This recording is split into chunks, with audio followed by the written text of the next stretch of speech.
ก็ที่มีแจ้งทุกวันนี้ตัวเลยcòn đây hạt đâu em hạt đâu đâu mày về pressure intake này thế khác ngày suy ra thiếu thằng cái bộ cái này suy ra thằng sẽ khắc khuyết ở đây đã à đúng là rất khen cáiเอ้เขาอย่างนี้เลย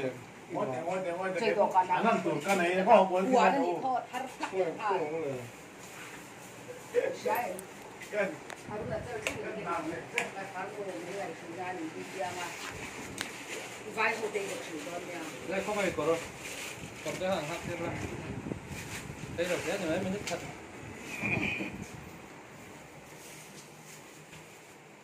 hey làm bao nhiêu rong bol tu ten lo mà hey chơi tu sok mà anh chụp hình cái bốc sa mà tế mai cần tế sạ hoa tế bay tắm mày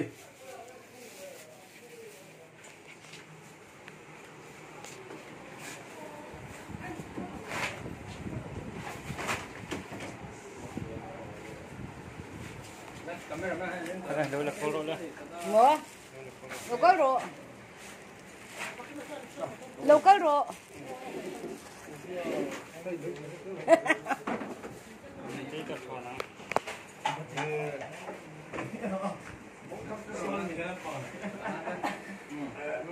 à bây giờ là cái là hay yếm mà có một thể đâu nha hay mà mình ngày suy nan hẳn đâu na như thế là cả bốn nào ba này trên mình xóa sân đó thì trong các cái cà thiêm luôn ạ lồng chút ngay là ngày suy rất cái bộ khát tiệt thì sắp tuần khang ya khu ya cái món đồ không bổ đấy nè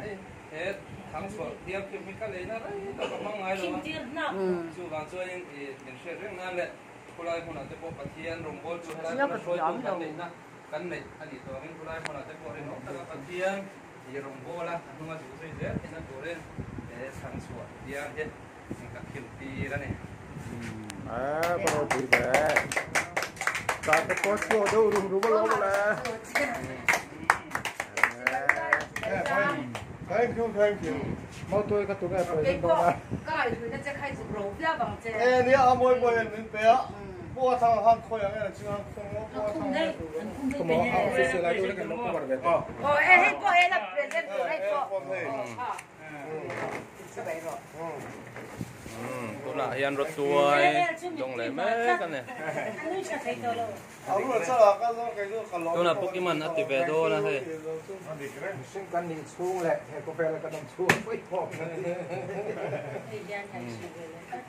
Bible là nhìn thành lệ mấy cái này